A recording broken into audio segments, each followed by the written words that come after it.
Retour de la Ligue Europa égale opportunité sur Unibet. 100 € remboursés sur votre premier pari grâce au lien en description.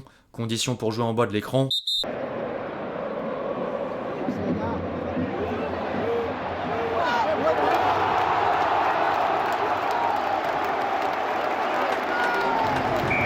Équipe, j'espère que vous allez bien aujourd'hui.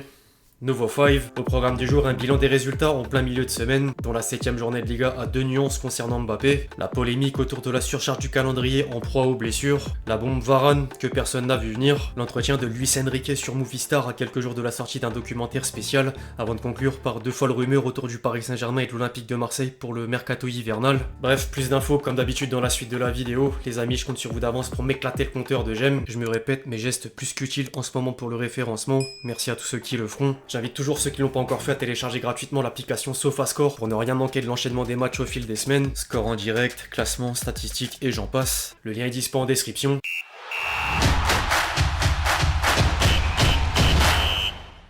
Pas de Ligue des Champions, le week-end arrive, mais la semaine aura déjà proposé pas mal de contenu. Entre la Ligue Europa, l'autre moitié de la première journée de phase de Ligue a lieu ce soir, la Coupe de la Ligue anglaise, tous les cadors de la Première Ligue sont qualifiés en 8ème de finale, dont Chelsea grâce en partie à un triplé d'Nkunku. Et la Liga, le Barça s'est imposé devant Retafe sur le plus petit des scores et poursuit le sans faute au niveau comptable. La veille, le Real Madrid vivait un match assez particulier. Les hommes d'Ancelotti ont peut-être trouvé le chemin de la victoire, mais Alavés est parvenu à revenir dans la partie contre toute attente alors que le score était encore de 3-0 à la 85e minute. Le club merengue est invaincu depuis 39 matchs dans le championnat d'Espagne et Mbappé monte petit à petit en puissance après un joli but dans le cours du jeu que les quotidiens madrilènes tenaient à mettre en avant. Venait ensuite une mauvaise nouvelle à propos du Kicks. La star tricolore s'est plaint d'une gêne au moment de sortir à 10 minutes du coup de sifflet final et les examens médicaux ont malheureusement révélé une blessure synonyme à 3 semaines d'absence. Le capitaine des Bleus devrait manquer le derby madrilène dimanche. Pas de duel Mbappé-Griezmann, le déplacement à Lille mercredi prochain en Ligue des Champions, pas de duel de frères, mais également le rassemblement des Bleus. Bon rétablissement à lui. Les blessures touchent de plus en plus de joueurs au fil des semaines. Le week-end dernier on atteste. Ter Stegen ne rejouera plus avant la saison prochaine et le Barça vient d'ailleurs de lui trouver un successeur en la personne de Szczęsny, libre de tout contrat. En parallèle, Rodri posera sans doute le même dilemme à Manchester City, d'autant que depuis 5 ans le club mancunien enregistre 73% de victoires et 11% de défaites avec le milieu espagnol, contre 64% de victoires et 24% de défaites sans le meilleur joueur de l'Euro 2024. Coïncidence, quelques jours plus tôt Rodri pestait contre la surcharge du calendrier. Hier l'équipe faisait la une sur le sujet jusqu'à remettre la menace d'une grève des principaux acteurs au premier plan. Plusieurs dirigeants à l'échelle nationale montent à leur tour au créneau, dont Javier Tebas du côté de l'Espagne. Une grève des footballeurs peut être réelle, les syndicats et les ligues sont assez unis, nous ne pouvons pas continuer avec de nouvelles compétitions, elles mettent en danger la santé de certains joueurs, le risque est latent, proche et encore plus avec les obligations des compétitions sans penser à ce qui se passe avec les effets de l'industrie du football. Cette situation crée des différences dans les ligues nationales entre ceux qui gagnent le plus et ceux qui gagnent le moins, des différences compétitives qui conduisent peu à peu à la mort économique des ligues nationales.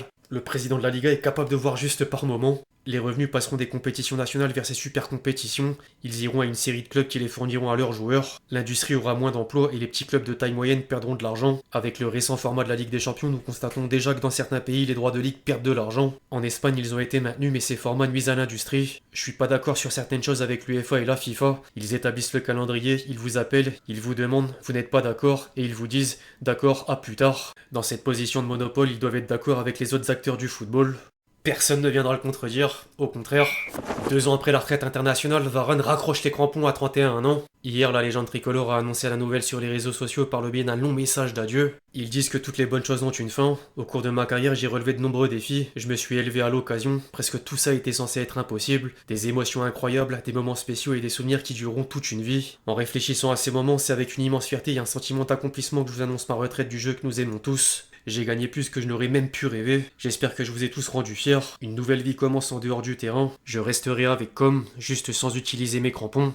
Tout le monde confirmera que le palmarès suffit à le placer parmi les plus grands défenseurs français de l'histoire. 480 matchs dont 360 sous le maillot du Real Madrid, 93 sélections en équipe de France, un total de 26 buts, toutes compétitions confondues, 21 trophées dont une Coupe du Monde, une Ligue des Nations, 4 Ligues des Champions, 3 championnats d'Espagne, une Coupe d'Angleterre ou encore une Coupe de la Ligue anglaise, plus quelques distinctions personnelles à l'image de la 7ème place au Ballon d'Or 2018. Varane a sans surprise reçu des hommages de luxe, entre Benzema, fumier de haut standing, bravo, Sergio Ramos. Tant de souvenirs, tant de batailles ensemble, tant de bons moments. Sur le terrain, nous avons eu une entente naturelle l'un avec l'autre. Profite de cette nouvelle phase de ta vie. Ou encore Cristiano Ronaldo, une grande carrière et une légende du football. Félicitations pour tout mon frère. J'espère te revoir bientôt.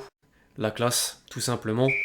Lundi prochain sortira un documentaire autour de Luis Enrique sur une chaîne espagnole. Supporter parisien a priori déjà au courant. Movistar a pu suivre l'entraîneur parisien tout au long de la saison dernière et quelques séquences sont disponibles, dont un entretien au cours duquel certaines déclarations valaient le détour. Il expliquait d'abord le pourquoi avoir choisi Paris. Lorsqu'il m'embauche, je dois convaincre les responsables, le président et Luis Campos que c'est la bonne voie. Avec les joueurs précédents, je serais pas venu. Ils avaient pas besoin de moi pour ça. Je suis venu parce que les circonstances étaient celles que je souhaitais. J'ai dit s'il y a ces joueurs, je viendrai. Mais en toute liberté, l'idée était de revenir sur cette voie. Nous essayerons à l'avenir de pas payer des sommes exorbitantes aux joueurs qui ne valent pas leur prix. C'est pas bon pour le football ni pour la santé sportive. Quand j'ai parlé à Luis Campos pour la première fois, je lui ai dit très clairement que si je venais, il y aurait un changement de modèle. Sinon je serais pas allé au PSG. Liberté totale absolue. Eh bien j'y vais. Luis Enrique dévoilait ensuite ses méthodes en Ligue des Champions quand ses joueurs sont dos au mur. C'est mon travail, aider mon équipe lorsqu'elle traverse une période difficile.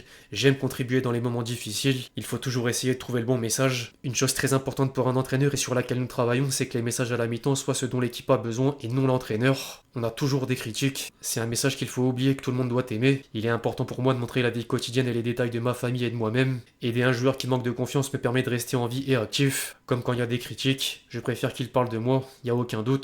En parlant de critiques, lui les prend, même si négatives. Bien sûr que les critiques m'affectent, ce serait un mensonge de dire le contraire, mais j'ai le cuir très épais. Je préfère qu'il y ait beaucoup de critiques, plus il y en a mieux c'est, parce qu'au bout du compte, les gens se disent « c'est pas possible qu'il fasse tout mal, il va bien faire un truc de bien ». Je ne suis pas malheureux dans cette situation, mais je préfère qu'on dise du bien de moi. Dans la série, j'essaie surtout de faire passer un message aux jeunes pour qu'ils oublient de vouloir plaire à tout le monde. C'est compliqué et il faut savoir y faire. En ce sens, la série reflète l'authenticité de ma vie quotidienne.